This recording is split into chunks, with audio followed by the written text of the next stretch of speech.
पहली बार भारत सरकार ने जो हमारा पीएफआरडीए है, pension fund regulatory and development authority act है, उसके माध्यम से यूपीएस का पूरा गजट, डिटेल्ड गजट जिसको हम कहेंगे, वो 27-28 पेज का था। वो डिटेल्ड गजट निकाला उन्होंने 19 मार्च 2025 को, और 1 अप्रैल 2025 से सेंट्रल गवर्नमेंट के लिए एनपीएस से यूपीएस में जाने का विकल्प ओपन किया। विश्वविजय विद्रोही जी नमस्कार, आप सभी को नमस्कार। एक बार शेयर कर देंगे तो ज़्यादा लोगों तक पहुंच जाऊंगा मैं। शेयर करने से आसान हो जाता है, लोगों को मेरा नया नंबर भी पता चल जाएगा। साथ ही बीच में मेरा नया नंबर लिखते रहेंगे तो और अच्छा लगेगा। तो 19 मार्च 2025 को जो डिटेल्ड गजट आया था, उसकी खामियों को लेकर के, उसमें जो खामियां थी उसको लेकर के हम लोग कार्मिक मंत्रालय यानी कि पेंशन मंत्रालय, उनके मंत्री जी के साथ और पूरे डेलीगेशन के साथ हम लोग बैठे थे और कुछ कमियां हम लोगों ने सरकार को सुझाई थी। जैसे डेथ एंड डिसेबिलिटी के केस में ओल्ड पेंशन स्कीम का विकल्प इसमें नहीं था, जिसको सरकार ने 18 जून 2025 को अमेंड कर दिया था। तो 18 जून 2025 को सरकार ने एक बदलाव कर दिया, तो डेथ एंड डिसेबिलिटी के केस में पुरानी पेंशन का विकल्प लागू कर दिया। उसके बाद परसों 2 तारीख को, 2 सितंबर को, यूनिफाइड पेंशन स्कीम का एक नया गजट फिर से आ गया है और वो आज ये गजट पब्लिश हो गया है, ये भारत सरकार का। मैंने इसको सुबह तकरीबन 11 बजे शेयर किया था लोगों से। एक नया गजट आ गया है फिर से जी, विज्ञापन पुरानी। अविनेश टंडन जी, मैं आपसे बात कर लूँगा। आपका सवाल है कि जिनका विज्ञापन पुरानी पेंशन लागू होने से पहले जारी हो चुका था, पुरानी पेंशन लागू होने से पहले, एनपीएस लागू होने से पहले, उनके पैसे क्यों नहीं वापस किए जा रहे? अच्छा, स्टेट गवर्नमेंट के, देखिए स्टेट गवर्नमेंट का, जिन स्टेट्स ने ओपीएस में जाने का फैसला किया है, अब चूँकि पीएफआरडीए में ऐसा कोई प्रावधान नहीं था कि अचानक से कोई स्टेट गवर्नमेंट अगर एनपीएस में से क्विट कर देता है, एग्जिट मार देता है, तो उस केस में उसका पैसा कैसे वापस निकलेगा? तो पैसा चूंकि एलआईसी, यूटीआई, एसबीआई या बाकी कंपनियों के पास चला गया और वो मार्केट में निवेश हो गया। ये एक बहुत बड़ी समस्या है। हालांकि ज़्यादातर स्टेट्स की रकम वो बहुत बड़ी नहीं है, सेंट्रल गवर्नमेंट चाहे तो इसका समाधान निकाल सकती है, बहुत बड़ा काम नहीं है, लेकिन सेंट्रल गवर्नमेंट खुद ही नहीं चाहती। दूसरी बात ये कि बहुत सारे स्टेट्स ये चिल्ला तो रहे हैं पुरानी पेंशन देने के लिए, कह रहे हैं हम देंगे देंगे, लेकिन देना नहीं चाह रहे, वो इस पटरी पे आना नहीं चाह रहे।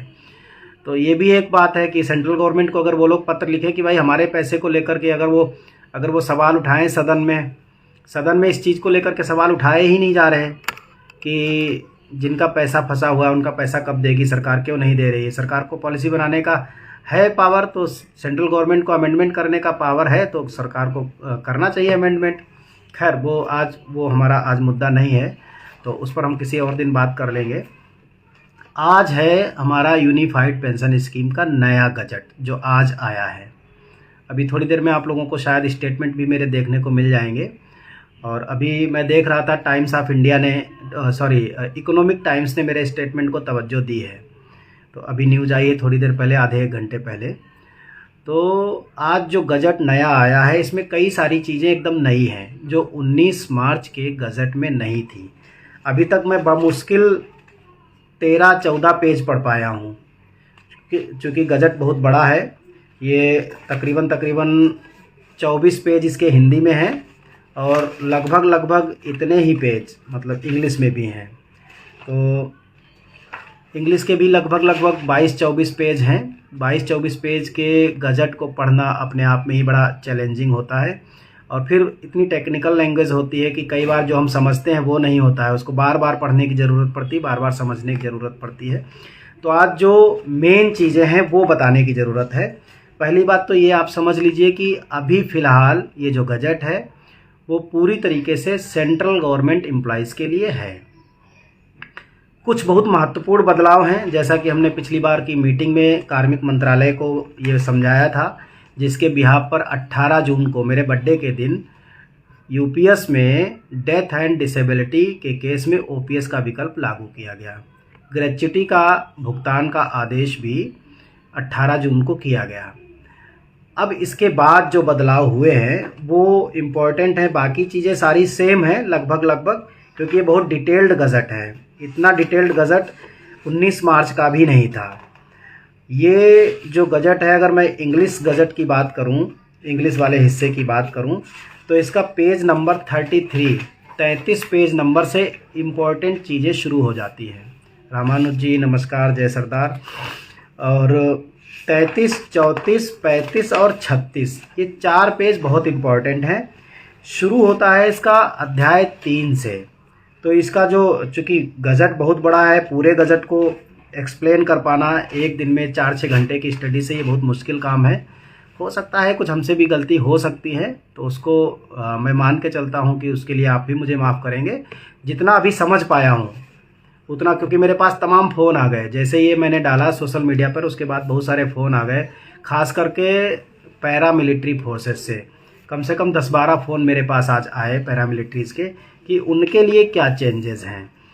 तो मैं ये मानता हूँ कि आज जो सबसे बड़ा चेंज है फ़िलहाल अभी तक, हालांकि हमने ये बात रखी थी कि कर्मचारी, हमें चाहे एनपीएस हो, चाहे यूपीएस हो, चाहे कोई और स्कीम हो, कर्मचारी को लमसम अमाउंट नहीं चाहिए, बल्कि कर्मचारी का जो अंशदान है ब्याज सहित वो उसको वापस कर दिया जाए। वो चाहे रिटायरमेंट कैसे भी हो, चाहे वॉलंटरी रिटायरमेंट हो, चाहे कंपलसरी रिटायरमेंट हो, चाहे सुपर एन्युएशन हो, और चाहे वो स्पेशल वॉलंटरी हो या एब्जॉर्प्शन का कोई भी केस हो, कर्मचारी का अंशदान उसको वापस किया जाना चाहिए।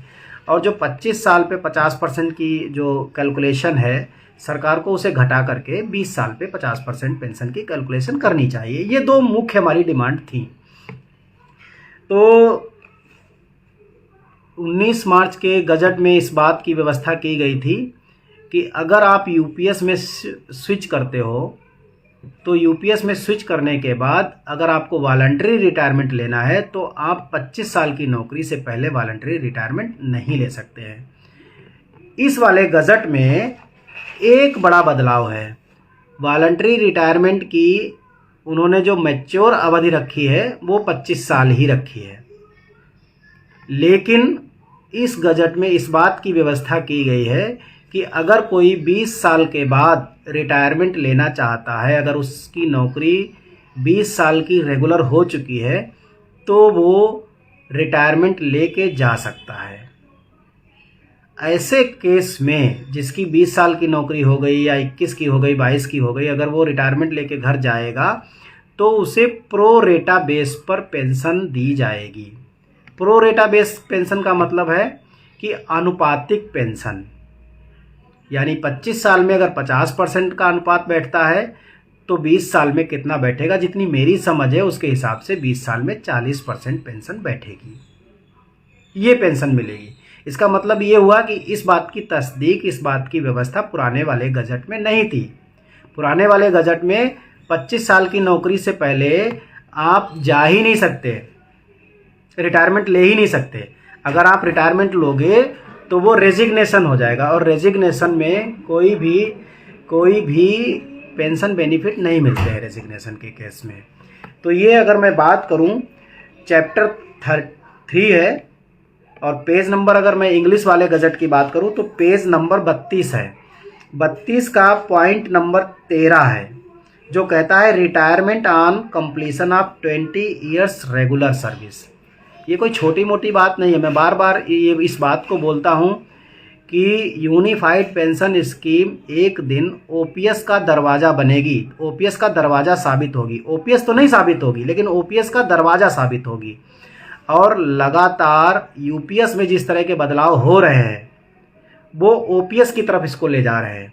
अब आप 20 साल की नौकरी के बाद वॉलंटरी रिटायरमेंट ले सकते हैं, लेकिन आप पेंशन के हकदार 50% के नहीं बल्कि 40% प्रो रेटा बेसिस पर। तो उसका मतलब तो यही हुआ कि आनुपातिक जो पेंशन बनी वो 20 साल में 40% पेंशन बनी। तो ये एक बड़ा बदलाव है। आज अगर सरकार 20 साल में आपको रिटायरमेंट देने के लिए तैयार हो गई है आपकी इच्छा पर, तो कल उसको 20 साल में 40 की बजाय 50% पेंशन देनी ही देनी पड़ेगी। ये मैं बार बार इस चीज़ को बोलता हूँ कि हम लड़ाई को तकनीकी तरह से लड़ रहे हैं। देखिए आज 22 साल से ज़्यादा हो गया। 1 जनवरी 2004 से एनपीएस इम्प्लीमेंट हुई थी और 1 जनवरी 2026 आने वाला है। 22 साल पूरे पूरे होने वाले हैं। 22 और 4 26 मतलब 23 साल पूरे हो जाएंगे अगर देखा जाए। 22 साल तो पूरे कंप्लीट हो रहे हैं। तो 22 साल की पीछे की अगर 15-17 साल का अगर इतिहास देखा जाए, उस दरमियान कोई लड़ाई ही नहीं हुई। फिर बहुत सारी रैलियां हुई, बहुत बड़ी बड़ी भी रैलियां हुई, लेकिन उससे कुछ हासिल नहीं हुआ। लेकिन जब हम लोग टेक्निकल टेबल टॉक करने के लिए बैठे तो हमारा पूरा फोकस ये था कि कैसे एनपीएस में वो अमेंडमेंट किए जाए कि एनपीएस ही ओल्ड पेंशन स्कीम बन जाए। फिर सरकार का जो मन करे वो नाम रख ले, जिसको जो जैसा अच्छा लगे उसको, उसकी जिम्मेदारी है। तो हम उस टेक्नोलॉजी पे, उस तकनीक पे और उस रणनीति पे काम कर रहे हैं। और इसके लिए हमने आगामी 9 नवंबर को दिल्ली में एक विशाल रैली का भी आयोजन कर रखा है। उसकी प्लानिंग चल रही है। मैं पूरे देश में जा रहा हूँ। अभी अगला राउंड मेरा पूर्वोत्तर भारत में रहेगा। और चूँकि त्रिपुरा में अभी नए नए मतलब जो है एनपीएस शुरू हुआ है, 2018 से त्रिपुरा में शुरू हुआ है, 18-19 से कम समय हुआ है। अगला मेरा विजिट त्रिपुरा रहेगा और उसके बाद त्रिपुरा है, अरुणाचल है और मिज़ोरम मेरी विजिट प्लानिंग में है कि इन राज्यों में भी हम जाएंगे और वहाँ की सरकारों से बात करेंगे, मुख्यमंत्रियों से मिलने की कोशिश करेंगे। और उन जिन स्टेट्स में अभी एनपीएस के खिलाफ कमेटी नहीं बनी है वहाँ भी कमेटी बनवाएंगे ताकि सेंट्रल गवर्नमेंट पर प्रेशर पड़े इस चीज़ का। तो ये एक बहुत बड़ी, मैं कहूँगा कि देखिए हमें ओपीएस तो अभी नहीं मिली है, लेकिन आज अगर 20 साल में आपको जाने के लिए सरकार फ्री कर रही है और प्रो रेटा बेस पर पेंशन देने की शुरुआत कर रही है, तो इसका मतलब ये है कि हमारा ट्रैक ठीक है। आज 20 साल में 40% कह रही है, तो कल 20 साल में उसको 50% पेंशन देनी पड़ेगी। ये है पहली बात। दूसरी बात है कि ये जो केस है वो साइंटिस्ट पर लागू नहीं होगा। अगर आप साइंटिस्ट हैं या टेक्निकल एक्सपर्ट हैं तो आपके मामले में 20 साल में आप नहीं जा सकते, क्योंकि सरकार कभी भी जो इस तरह के एक्सपर्ट होते हैं उनको अपनी नौकरी से जल्दी बाहर जाने देना नहीं चाहती। या उन लोगों पर लागू नहीं होगा जो स्पेसिफिक कॉन्ट्रैक्ट असाइनमेंट पर नौकरी कर रहे हैं या कहीं एब्रॉड में, कहीं विदेश वगैरह में गए हुए हैं फॉरेन मिनिस्ट्री के तहत या किसी और प्रोग्राम में, या फिर आईटीईसी जो Indian technical and economic cooperation programme है भारत सरकार का, ministry of communication, ministry of external affairs का, उसमें अगर आप नौकरी कर रहे हैं, उसमें अगर आप एम्प्लॉय हैं और असाइनमेंट पे हैं, किसी स्पेशल असाइनमेंट पे, तो उनको 20 साल में सरकार जाने नहीं देगी। ये जो सबसे बड़ा पॉइंट है जिसको मैंने सबसे पहले शेयर किया। 20 साल सेवा हो गई है और कोर्ट टेट करने को बोले। टेट का मसला सागर जी मैंने समझा। देखिए अभी सुप्रीम कोर्ट ने एक जनरल आदेश निकाला है। मैं फिर कह रहा हूँ इस बात को कि एक तो मुझे अभी भी विश्वास नहीं है कि इसकी व्याख्या सही हो जी। एक तो मुझे ये अभी विश्वास नहीं हो पा रहा है कि जो सुप्रीम कोर्ट ने जो डिसीजन दिया है उसकी व्याख्या आम जनमानस में सही तरीके से हो रही है या नहीं हो रही है। दूसरी बात, एनपीएस और ओपीएस के मसले में भी 22 दिसंबर 2003 से जिनका पहले का नोटिफिकेशन था उनको ओपीएस में सरकार को शामिल करना ही पड़ा। कोर्ट केसेज हुए। ऐसे ही केस में चाहे वो स्टेट का टेट हो और चाहे वो सेंट्रल टेट हो, सीटीईटी हो, तो जो टीचर्स उस दरमियान लगे हैं, जो 2017 का, जिसको 2011 के बाद शायद कहा गया है, मैंने अभी उस आदेश को पढ़ा नहीं है कि सुप्रीम कोर्ट ने क्या कहा है, लेकिन मुझे भरोसा है कि सुप्रीम कोर्ट मतलब जो है, ऐसा नहीं हो सकता कि कोई बिल्कुल ऐसा कोई आदेश जारी कर दे, जनरल सर्कुलर निकाल दे कि सभी को अब टेट देना पड़ेगा, भले ही वो 2007 से 5 से नौकरी कर रहे थे। भाई जब टेट आया ही 2011 के बाद है, तो और पात्रता परीक्षा तो जब विज्ञापन निकलता है उसी में दिया रहता है, पात्रता परीक्षा बाद में थोड़ी बनाई जा सकती है। लेकिन अगर सुप्रीम कोर्ट ने ऐसा कोई आदेश दिया है जो अतार्किक है, कुतार्किक है, गैर रिलीवेंट है, तो हम उसके खिलाफ सरकार को मजबूर करेंगे अपने प्रदर्शन से, अपने दबाव से, कि सरकार एक और गजट निकाले और वो जो 2017 का जो गजट है तो उसको बदल दें। ख़त्म बात। सुप्रीम कोर्ट में ज़रूरत पड़ी तो, अब डबल बेंच का चूंकि डिसीजन है मैंने सुना है, तो सुप्रीम कोर्ट तो सबसे बड़ा जस्टिस का दरवाज़ा वही है, उसके अलावा तो कुछ भारत में है नहीं उससे बड़ा।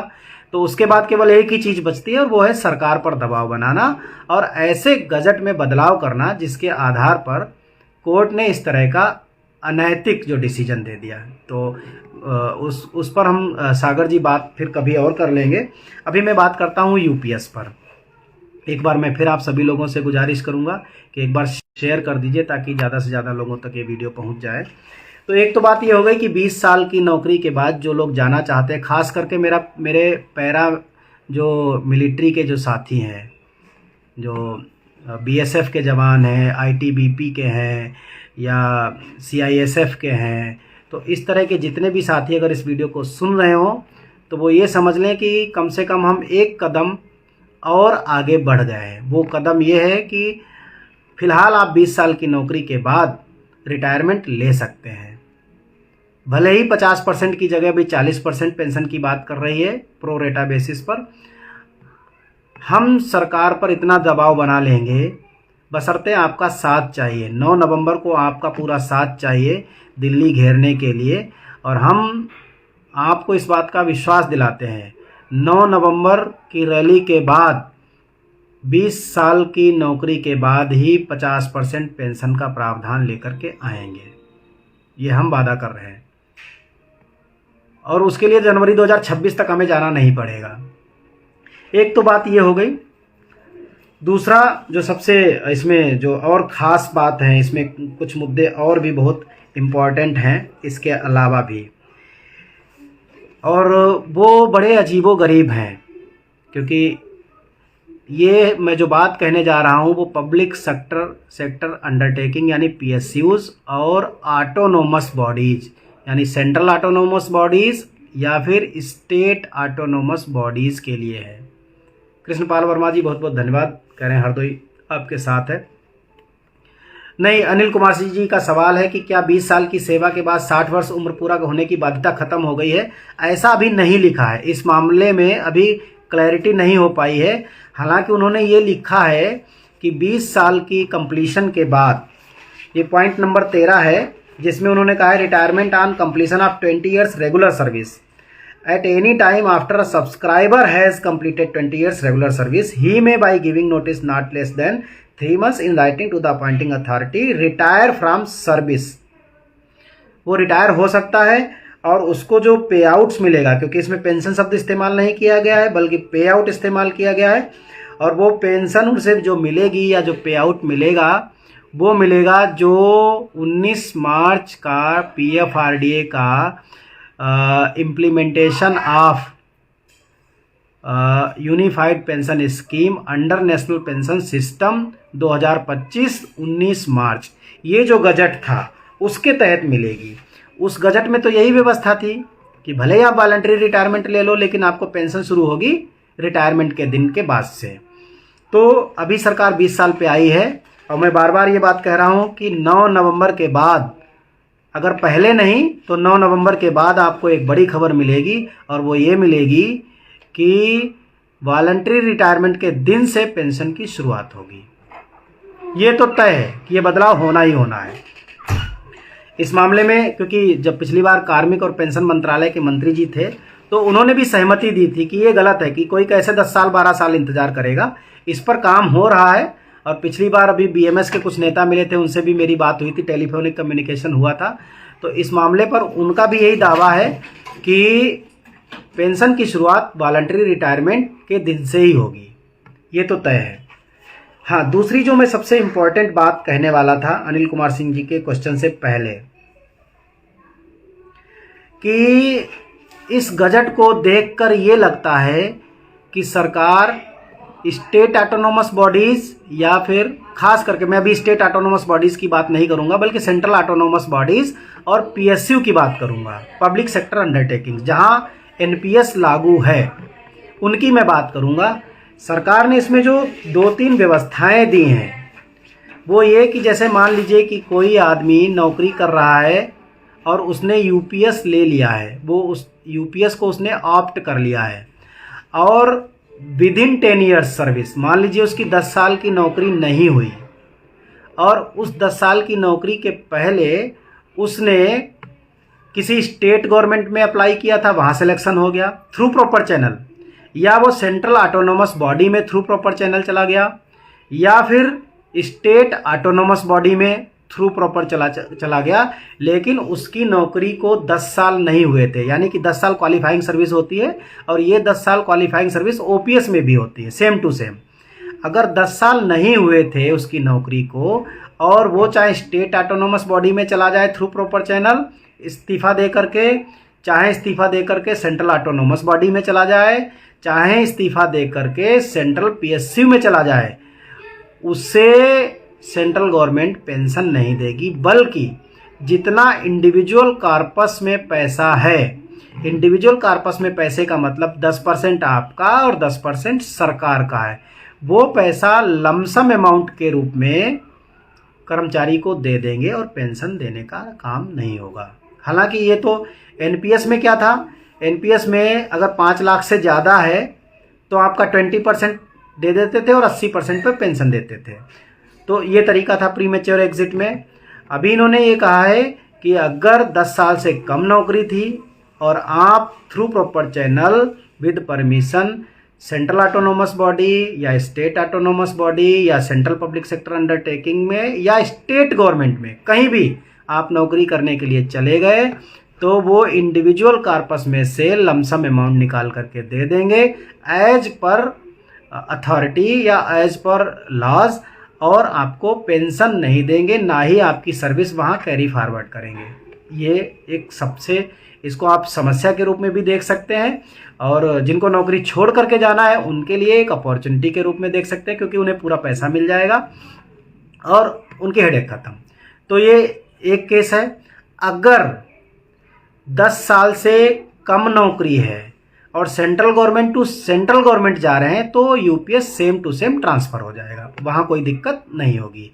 अगर 10 साल से ज़्यादा है, अगर नौकरी 10 साल से ज़्यादा हो गई है, सेंट्रल गवर्नमेंट का एम्प्लॉई यूपीएस में आ गया है, यूपीएस को ऑप्ट कर लिया है, फिर वो चाहे स्टेट गवर्नमेंट में जा रहा हो, अगर वो सेंट्रल गवर्नमेंट में जा रहा है तो उसे क्या करेंगे, उसका यूपीएस स्विच हो जाएगा। लेकिन अगर वो सेंट्रल ऑटोनोमस बॉडी में जा रहा है या सेंट्रल पीएसयू में जा रहा है, वो चाहे एब्जॉर्प्शन से जा रहा हो, तो उससे उसी दिन रिटायर मान लेंगे और रिटायरमेंट पे जितनी पेंशन बनेगी वो दे देंगे प्रोरेटा बेसिस पर। मान लीजिए 12 साल की 15 साल की नौकरी है तो 30% पेंशन बनी, 30% की पे आउट दे देंगे और जो उसका लमसम अमाउंट बना वो दे देंगे और कर्मचारी को रिटायर मान लेंगे, अगर वो पीएसयू में या फिर सेंट्रल ऑटोनोमस बॉडी में जा रहा है तो। अब जो यहाँ पर इम्पोर्टेंट बात है वो ये है कि इसका मतलब सरकार ने ये मन बना लिया है कि पब्लिक सेक्टर अंडरटेकिंग्स के कर्मचारियों को और सेंट्रल ऑटोनोमस बॉडीज़ के कर्मचारियों को शायद यूपीएस नहीं देंगे। मुझे ऐसा लग रहा है, इनके इस गजट से आशंका हो रही है, मैं दावा नहीं कर रहा हूँ, क्योंकि अभी तक क्या होता था, आप किसी भी गवर्नमेंट से किसी भी गवर्नमेंट में जाएं, चाहे सेंट्रल ऑटोनोमस में जाएं चाहे पीएसयू में जाएं, अगर वहाँ एनपीएस चल रहा है तो सेम टू सेम आपका एनपीएस कैरी फॉरवर्ड हो जाता था, आपको दोबारा एनपीएस कार्ड पैन कार्ड नहीं बनवाना पड़ता था, आपकी नौकरी भी ऐड हो जाती थी। लेकिन यहाँ पर सरकार जिस तरह से पल्ला झाड़ रही है उस तरह से ये लग रहा है कि सरकार ऑटोनोमस बॉडीज़ में पीएसयू में यूपीएस को लाने की मंशा नहीं रख रही है, मुझे ऐसा लग रहा है। मैं ये दावा नहीं कर रहा हूँ, मैं फिर कहूँगा, क्योंकि अगर ऐसी मंशा नहीं होती तो ये नियम बनाने की ज़रूरत क्या थी।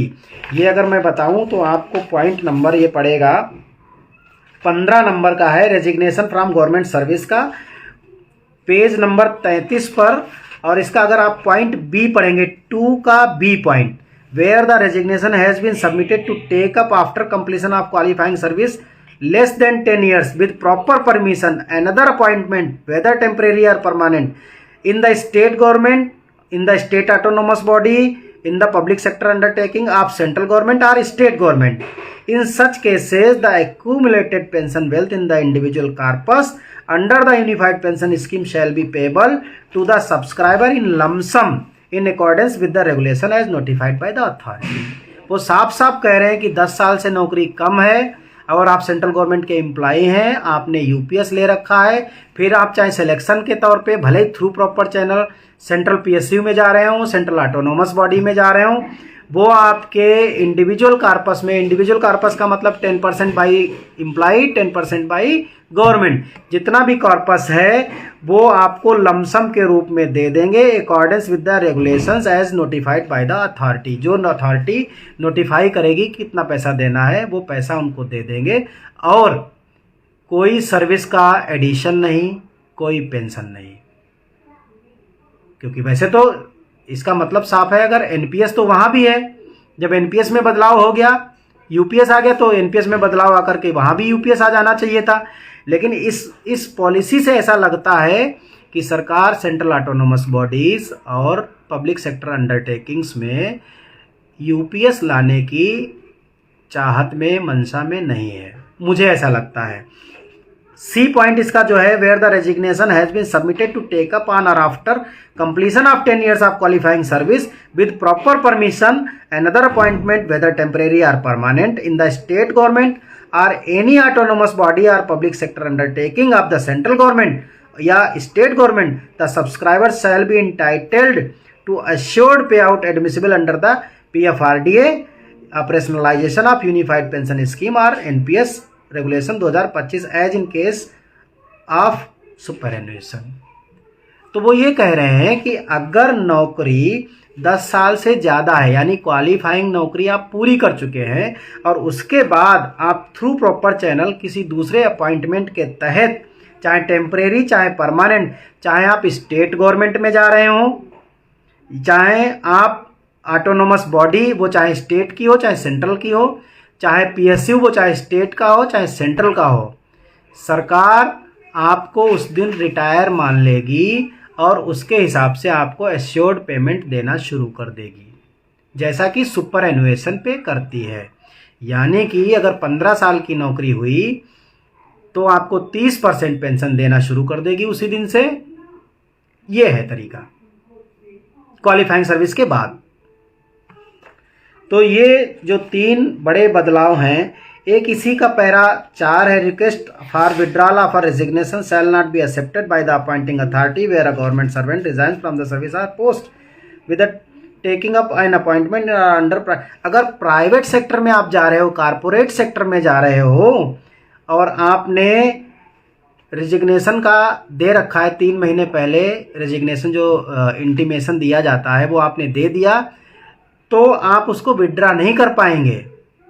सपोज दैट आप एक गवर्नमेंट एम्प्लॉई हैं और आपको प्राइवेट कंपनी में कोई अच्छी अपॉर्चुनिटी मिल गई, आपको लगा अच्छी अपॉर्चुनिटी है और आपकी नौकरी कितने साल की हो, अगर आपने इस तथ्य को लिख करके कि मैं किसी प्राइवेट कंपनी में या कारपोरेशन में जा रहा हूं, भले ही वो मिनिस्ट्री ऑफ फाइनेंस के अंडर में हो, और आपने अगर इस्तीफ़ा दे दिया कि 3 महीने बाद मैं इस्तीफ़ा मेरा मंजूर कर लिया जाए, मान लिया जाए, तो उस एप्लीकेशन को आप दोबारा विड्रा नहीं कर पाएंगे। ये भी इन्होंने पैरा 4 में एक रूल बना दिया है। तो ये जो अभी तक की जो मेन बदलाव थे ये आज डिस्कस करने थे। इसके बाद फिर हम इस पूरे गजट को, चूँकि 22-24 पेज का ये पूरा गजट है, इसको एक आध बार और पढ़ेंगे। आज की जानकारी ये ज़रूरी थी क्योंकि कर्मचारी बार बार फ़ोन कर रहे थे साथी कि, और ख़ास करके पैरा जो मिलिट्री वाले हैं, आर्म फोर्सेस वाले हैं, कि वो ये जानना चाह रहे थे, sir I don't want to join UPS pension. हाँ देखो, मैं ये नहीं कह रहा हूँ कि आपको ज्वाइन करना है, ये तो हम किसी से नहीं कह रहे हैं। अगर ज्वाइन करना होता तो दिल्ली गवर्नमेंट में हम लोग लाखों लोगों को ज्वाइन करा चुके होते हैं।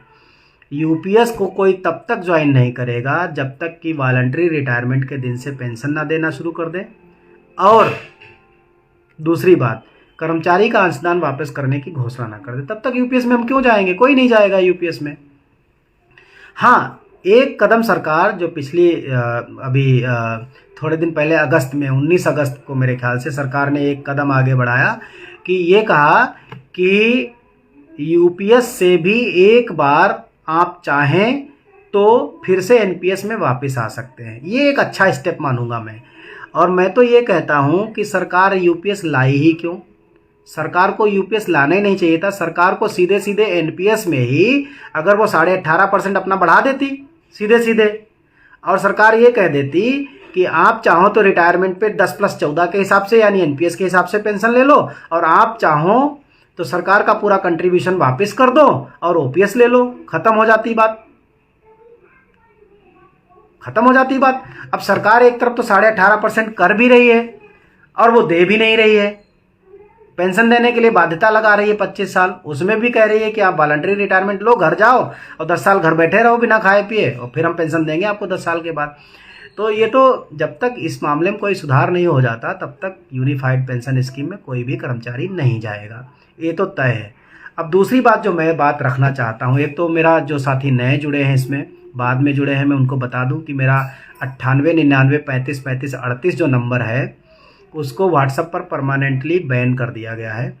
क्यों बैन कर दिया? मैं तो अपने मैसेज केवल डालता हूं लोगों को, मैं तो बाहर के भी मैसेज नहीं डालता हूं, ब्रॉडकास्ट से केवल और केवल अपनी अपडेट्स देता हूं लोगों को। लेकिन अब नहीं लग रहा है ठीक, व्हाट्सएप को नहीं लग रहा है या मिनिस्ट्री ऑफ टेली कम्युनिकेशन को ठीक नहीं लग रहा, मुझे नहीं पता, लेकिन उसको परमानेंटली बैन कर दिया गया, जिसकी वजह से मैं किसी को संपर्क नहीं कर पा रहा हूँ व्हाट्सएप पर।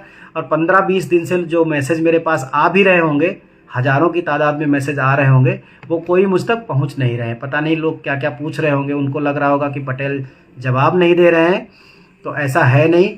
मैं आप लोगों को अब बता दूं कि मेरा नया नंबर मैंने एक्टिवेट किया है और वो नंबर है 88 51 28 0992, यानी कि 8851280992 8851280992। ये मेरा नया नंबर है, इस पर मैं व्हाट्सएप चला रहा हूँ।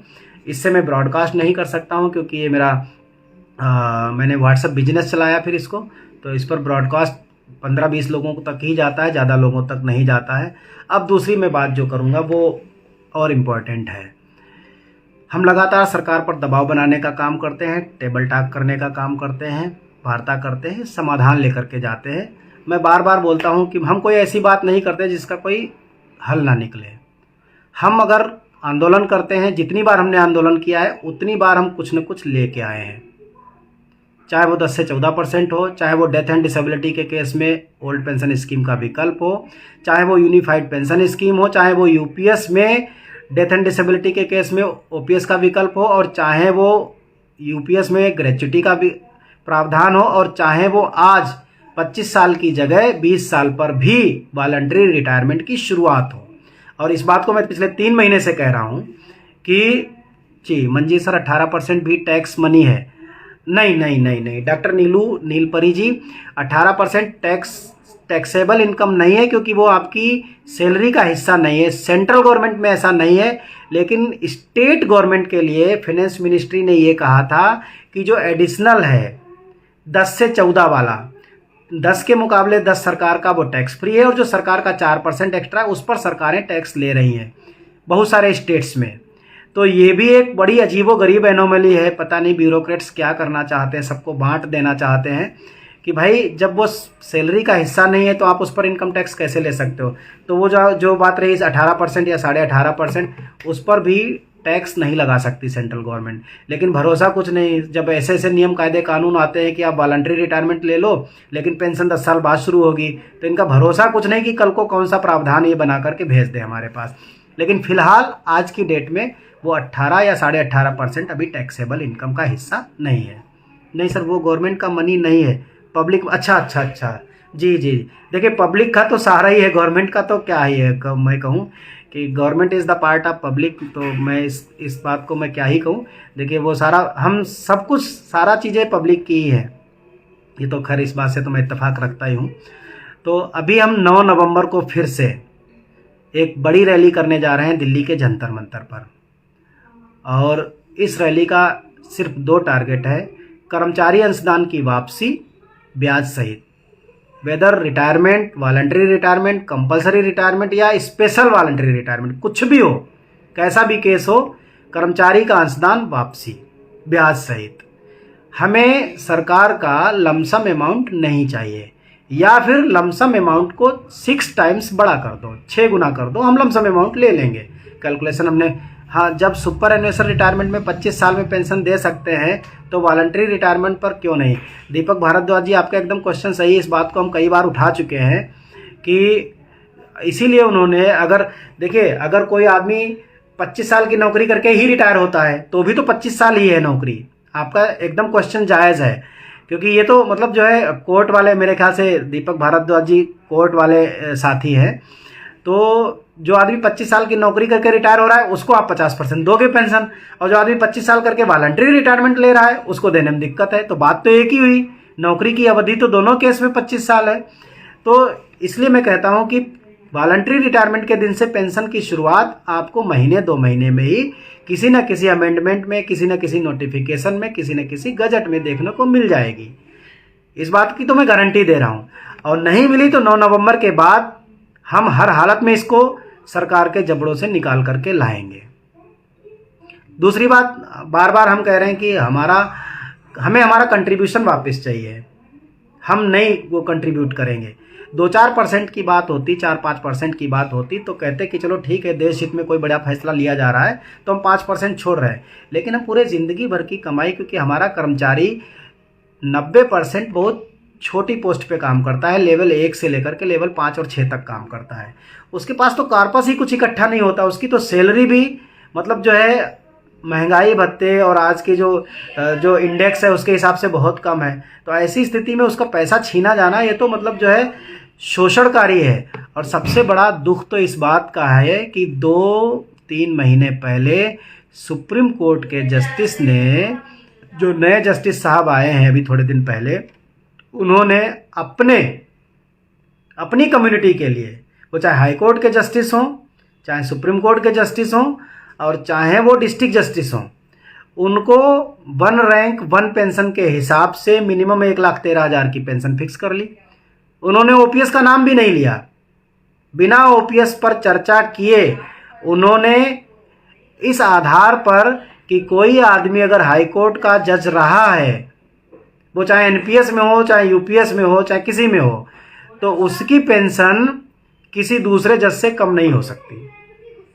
उसको उन्होंने कहा 1 रैंक 1 पेंशन। देखिए, बड़ी इस बात को समझने की ज़रूरत है कि जजों ने बहुत ही चालाकी से कह लीजिए या स्मार्ट तरीके से उन्होंने ओपीएस का जिक्र नहीं किया, क्योंकि वो जानते थे कि ओपीएस बहाल वो नहीं करा सकते। तो उन्होंने ओपीएस का जिक्र ही नहीं किया, उन्होंने 1 रैंक 1 पेंशन का जिक्र किया। उन्होंने ये कहा कि 2 जज रिटायर होते हैं हाई कोर्ट से, एक जज जो ओपीएस में है या और एक जज जो एनपीएस में है। तो ओपीएस वाले जज की जो पेंशन होगी, क्योंकि जज जो होता है उसकी कुछ बेसिक सैलरी होगी, तो उस बेसिक सैलरी का आधा होगा, यानी पहली जो बेसिक सैलरी हो गई उससे कम नहीं होती।